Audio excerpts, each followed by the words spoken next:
तो पिछले एपिसोड में आपने देखा कि करण और उसके साथी अप्सरा को छोड़ने के लिए परी लोग गए हुए थे कि तभी वहां एक दानव का आक्रमण हो जाता है।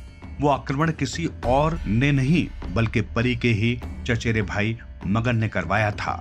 वहीं हमने देखा कि अंत में मगन सुधर गया था। अब आगे तो अब मगन सुधर चुका है और उसे अपनी गलती का एहसास हो चुका है। वो अप्सरा और उसके माता पिता से माफी मांगता है।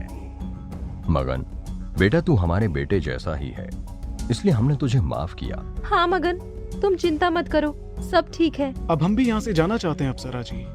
ठीक है करण, अब तुम लोग यहाँ से प्रस्थान करो, क्योंकि तुम्हारे कार्य के लिए तुम सबको देरी हो रही है। मैं ईश्वर से प्रार्थना करती हूँ कि तुम लोगों का ये सफर सफल हो जाए। हाँ पुत्र, हम दोनों का आशीर्वाद तुम्हारे और तुम्हारे मित्रों के साथ है। तुम सब अपने कार्य में जरूर सफल हो जाओगे। आपका बहुत बहुत धन्यवाद। अब हमें यहाँ से जाने की इजाजत दें। जी रानी माँ, अब चलते हैं। अप्सरा और उसके माता पिता से इजाजत लेने के बाद सभी लोग अपने रास्ते पर आगे की ओर बढ़ते हैं। अभी हमें उस जादूगर तक पहुँचने में और दिन लगेंगे। तुम सही कह रहे हो वधिराज, अभी समय लगेगा। हाँ, थोड़ी देर से ही सही, बस हमारा काम अवश्य बन जाए। हाँ, तुम सही कह रहे हो करमजीत। हम लोग इतना परिश्रम कर रहे हैं, मुझे पूरा भरोसा है कि मुझे श्राप से मुक्ति जल्द ही मिल जाएगी। हाँ हाँ राजकुमारी, आपको आपके श्राप से जल्द ही मुक्ति मिल जाएगी। आप ईश्वर पर भरोसा रखें। जी हाँ राजकुमारी। और ऐसे ही सभी साथी कड़ी धूप में आगे की ओर बढ़ते रहते हैं। रात काफी हो चुकी है तो सभी लोग एक स्थान पर रुककर विश्राम करने की सोचते हैं। सुबह के 4 बजे सभी लोग सो रहे होते हैं कि तभी टॉबी की आंख खुलती है और टॉबी को कोई जानी पहचानी खुशबू आती है। ये खुशबू कहाँ से आ रही है? इसे तो मैं पहचानता हूँ। टॉबी आसपास की जमीन को सूंघते हुए खुशबू का पीछा करने लगता है। याद क्यों नहीं आ रहा मुझे? ये खुशबू पहले भी आई है मुझे। और खुशबू का पीछा करते करते टॉबी थोड़ी दूर पहुंच जाता है, जहां पर उसको अपनी पुरानी दोस्त शुगर दिखाई देती है। वो खुश होकर उछलने लगता है और गोल गोल घूमने लगता है।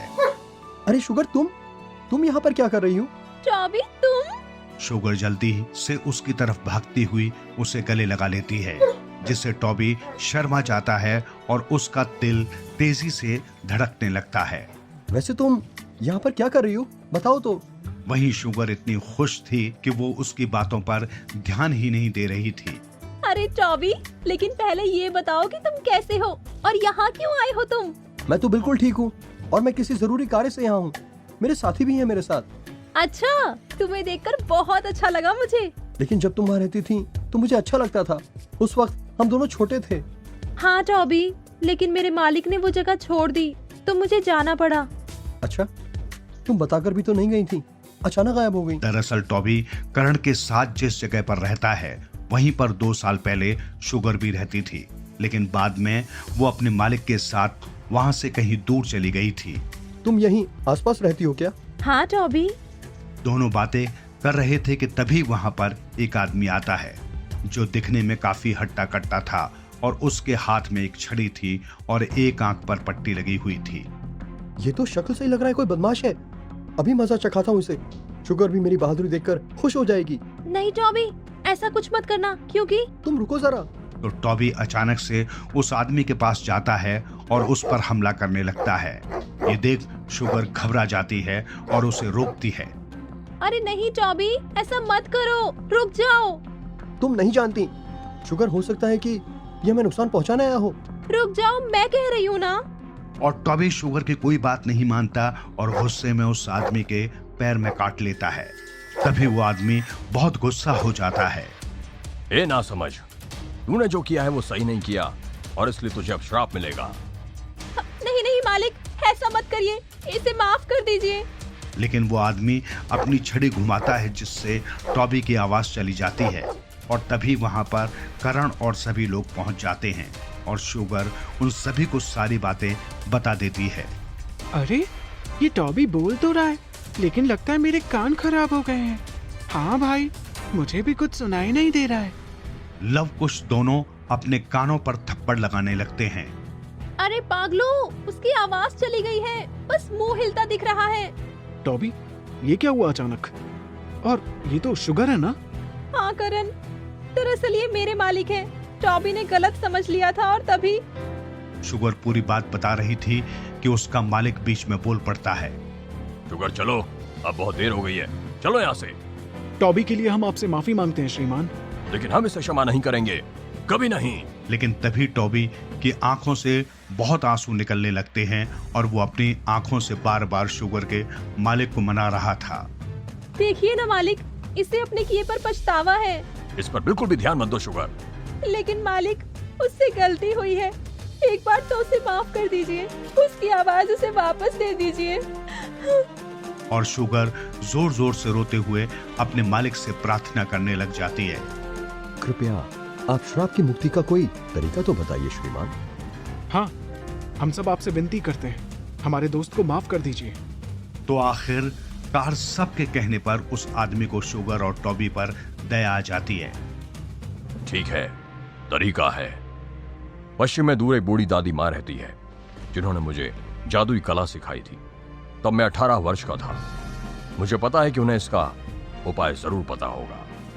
ठीक है श्रीमान जी, आपका बहुत बहुत धन्यवाद। लेकिन महाराज, आप शुगर को हमारे साथ जाने दें, क्योंकि टॉबी उसे बहुत चाहता है। नहीं, ये बिल्कुल नहीं हो सकता। मुझे जाने दीजिए मालिक, मैं जल्द ही लौट आऊंगी। नहीं, ऐसा सोचना भी मत। अब तुम सब यहाँ से जाओ। तो वो आदमी शुगर को ले कर वहां से चला जाता है और टॉबी काफी दुखी हो जाता है। दुखी मत हो टॉबी, तुम्हारे ठीक होने के बाद हम शुगर को भी लेकर आएंगे। हाँ टॉबी, अभी तुम्हारी आवाज वापस लाना ज्यादा जरूरी है। अब हमें यहाँ से निकलना चाहिए। करण और उसके सभी मित्र वहां से चले जाते हैं। आधे घंटे बाद अचानक से उन्हें झाड़ियों के पीछे से आवाज आती है। सावधान दोस्तों, वहाँ कोई हमारे पास आ रहा है, छुप जाओ। चलो जल्दी, हम पेड़ पर चढ़ जाते हैं। तलवार के साथ तैयार है ना करण? तभी अचानक हिलती हुई झाड़ियों में से शुगर भागती हुई बाहर निकलती है और टॉबी पर कूद पड़ती है। अरे शुगर, तुम? हमें लगा कोई शत्रु होगा। लेकिन इतनी तेजी से क्यों आई तुम? टॉबी के लिए आई हूँ मैं, मेरे मालिक से छुपकर भाग आई हूँ। अब जल्दी निकलो यहाँ से। हाँ हाँ जल्दी करो, वरना शुगर का मालिक यहाँ तक आ जाएगा इसे ढूंढते हुए। तो सब चलते जाते हैं और बड़ी मशक्कत के बाद उनको उस बूढ़ी दादी का पता चल पाता है। सब उनकी झोंपड़ी के सामने पहुंच जाते हैं। दादी माँ, हम आपसे मिलने आए हैं, कृपया बाहर आइए और हमारी समस्या का समाधान कीजिए। जी दादी माँ, कृपया करके हमारी सहायता कीजिए। और थोड़ी देर बाद अचानक दादी माँ किसी जादू से उड़ते हुए सामने प्रकट हो जाती है और उनके चारों तरफ चमकीली आभा निकल रही थी। अब मैं भला तुम सब जवानों की सहायता क्यों करूं? बदले में मुझे क्या मिलेगा? आपको क्या चाहिए दादी माँ, बताइए। आप चाहे तो हमसे धन ले लीजिए। अरे मूर्ख लोग, मुझे धन नहीं बल्कि मेरी कुछ पहेलियों का उत्तर चाहिए। और यदि तुम सभी ने मिलकर मेरे कुछ प्रश्नों और पहेलियों का जवाब दे दिया तो ही मैं तुम्हारी सहायता करूंगी। ठीक है दादी माँ।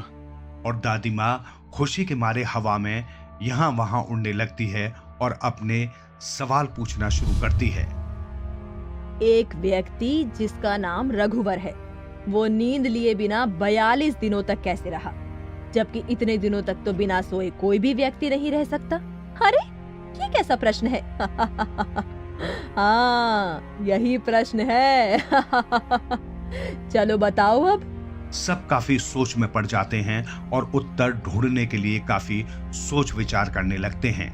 तो दादी माँ, जैसा कि आपने बताया कि रघुवर 42 दिनों तक नींद लिए बिना रहा है, लेकिन इसमें रात की चर्चा नहीं करी गई है, तो इसका मतलब ये है कि वो रात में सोया है। तो उत्तर होगा रात में नींद लेकर। दादी माँ उसका जवाब सुनकर आश्चर्यचकित हो जाती है। हाँ, तुम्हारा जवाब बिल्कुल सही है। अब मेरा अगला प्रश्न सुनो, जो कि एक पहेली है। बताइए दादी माँ। ये एक ऐसी चीज है जो जितना भी ज्यादा बढ़ता है तो मानव को अत्यधिक कम दिखाई पड़ता है। मानव उस समय अपने नेत्र खुले होने के बावजूद भी कुछ नहीं देख पाता। करण और उसके दोस्त अचंभे में पड़ जाते हैं और फिर सोचने लगते हैं। दादी माँ, इसका उत्तर होगा अंधेरा, क्योंकि अंधेरा जितना ज्यादा बढ़ता है मनुष्य को उतना ही कम दिखाई देता है और नेत्र खुले होने के बावजूद भी मनुष्य देख नहीं पाता है।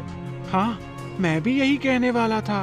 वाह मेरे भाई, तू कब से इतना बुद्धि वाला हो गया? दादी माँ बहुत खुश होती है और उन्हें सबकी चतुराई और बुद्धिमत्ता पर बहुत ही ज्यादा आश्चर्य और खुशी भी होती है। ठीक है, क्योंकि तुम लोगों ने मेरे प्रश्नों के जवाब दे दिए, तो अब मैं तुम्हारी सहायता करूंगी। धन्यवाद दादी माँ। जी दादी माँ, टॉबी की आवाज वापस लौटा दीजिए। जी दादी माँ, आपकी हम पर बहुत ही बड़ी कृपा होगी। तो दादी माँ टॉबी के पास जाती है और उसे अपनी गोद में बिठाकर उसके गले को सहलाती है और तभी अपने जादू से दूसरे हाथ में एक शीशा लाती है। बेटा टॉबी, इसमें अपना चेहरा देखो और जो मैं बोल रही हूँ उसे मन में दोहराओ। और टॉबी ऐसा ही करता है, जिसके बाद उसकी आवाज वापस मिल जाती है। टॉबी दादी माँ की गोद से उतरकर शुगर को गले लगाता है। तुम बहुत अच्छी हो शुगर, मेरी सहायता करने के लिए बहुत बहुत शुक्रिया। अच्छा, तो फिर हमने क्या किया टॉबी? और सभी लोग हंसते हैं। तो अगले एपिसोड में हम देखेंगे करण और उसके दोस्तों का आगे का सफर। तब तक के लिए बने रहिए हमारे साथ।